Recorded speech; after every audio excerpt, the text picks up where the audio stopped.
Good morning everyone. আজ রবিবার, এখন সকাল 7টা বাজে।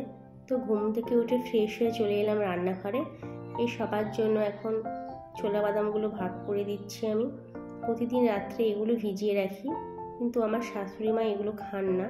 উনি প্রতিদিন সকালবেলা 1 গ্লাস করে গরম জল খান, তাই ওনার জন্য প্রথমে আমি গরম জলটাই করে দিই প্রতিদিন সকালবেলা।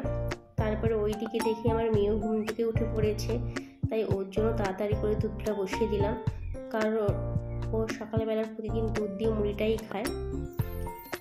মেয়েকে খেতে দিয়ে এসে শাশুড়ি মায়ের জন্য চাটা বসিয়ে দিলাম। শাশুড়ি মা আদা দিয়ে চা খান, দুধের চা খান না। আর আমরা বাকিরা 3 জন, মানে আমি, আমার হাজব্যান্ড আর আমার শ্বশুর মশাই 3 জন দুধের চা খাই, আর আমার শাশুড়ি মা আদা দিয়ে চা খান। এদিকে শাশুড়ি মার চাটাও হয়ে গেল। তারপরে আমি আমাদের চাটা বসিয়ে দিলাম। সব কিছু একসঙ্গে বসিয়ে দিয়েছি, কারণ হাতে ক্যামেরা আছে। তাছাড়া সকালবেলা একটু কড়া করে দুধের চা না খেলে কাজে মনও বসে না।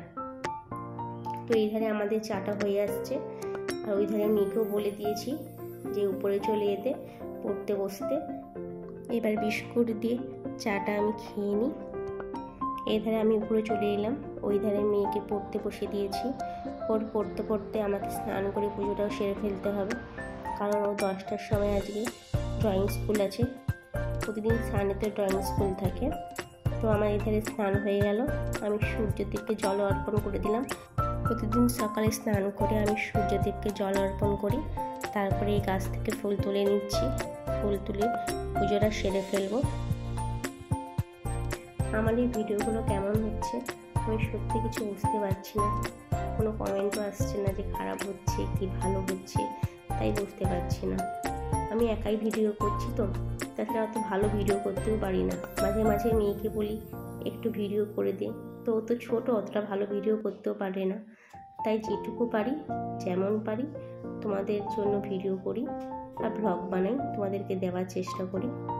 যদি কোনো ভুল হয় তো আমাকে কমেন্ট করে জানাও, তাহলে আমি বুঝতে পারবো আমার ভুলটা কোথায়। বা ভালো যদি লাগে সেটাও বলো, আর না ভালো লাগলেও সেটাও বলো। আমি একেবারে নতুন, তাই তোমরা আমার পাশে থেকো আর আমাকে সাপোর্ট করো, যাতে আমি চ্যানেলটা এগিয়ে নিয়ে যেতে পারি। আর এইদিকে দেখো আমার পুজোটা প্রায় কমপ্লিট হয়ে এসেছে। আর ওই ধারে দেখলাম মেয়েও একা একা বেরিয়ে পড়ছে, তো কেউ দাদু দিয়ে চলে আসবে ড্রয়িং স্কুলে। আর আমি এবারে ব্রেকফাস্ট করে বাকি কাজগুলো করে নেব, কারণ ও থাকলে কোনো কাজই হয় না। পেছনে পেছনে ঘুরবে, নয়তো কোনো জলের কাজ করলে ও আমার সঙ্গে জলের কাজ করবে। তাই ও চলে গেলে আমি একটু ফ্রি পাই। আমি পুজো করার পরে কিছু খেয়ে ছাদে চলে এলাম, এসে জামা কাপড়গুলো ধুয়ে নিলাম, ধুয়ে এখন মিলে দিচ্ছি। আজকে রবিবার বলে একটু বেশি জামা কাপড় পরেছে, অন্যদিন পরে কিন্তু এতটা পরে না। আজকে সকালে খুব রোদ ছিল, এখন দেখলাম আকাশে মেঘ করেছে, মনে হচ্ছে একটু পরেই জামা কাপড়গুলো তুলে নিতে হবে। তাই আর ছাদে বেশি জামা কাপড় মেলবো না, বাকি জামা কাপড় নিচে গিয়ে বারান্দায় মিলে দেবো। দেখো এখানে বৃষ্টিও শুরু হয়ে গেছে, সাথে বাতাসও দিচ্ছে। বৃষ্টি শুরু হওয়ার আগে প্রচণ্ড ঝড় উঠেছিল, কিন্তু বৃষ্টি শুরু হয়ে গেছে, একটু বাতাসটা কমেছে। আমার মেয়ে বৃষ্টি শুরু হওয়ার আগে বাড়ি চলে এসেছে, নয়তো আটকে পড়ে যেত। এই বৃষ্টি এখন থামবে না মনে হচ্ছে, 1-2 ঘন্টা তো চলবেই। এদিকে বাড়িতে কারেন্টও নেই, বৃষ্টি হলে কারেন্ট চলে যায়, আর আসেও না, আসার নামও নেয় না এই 1-2 ঘন্টা। তো আজকে ব্লগটা এইটুকুই।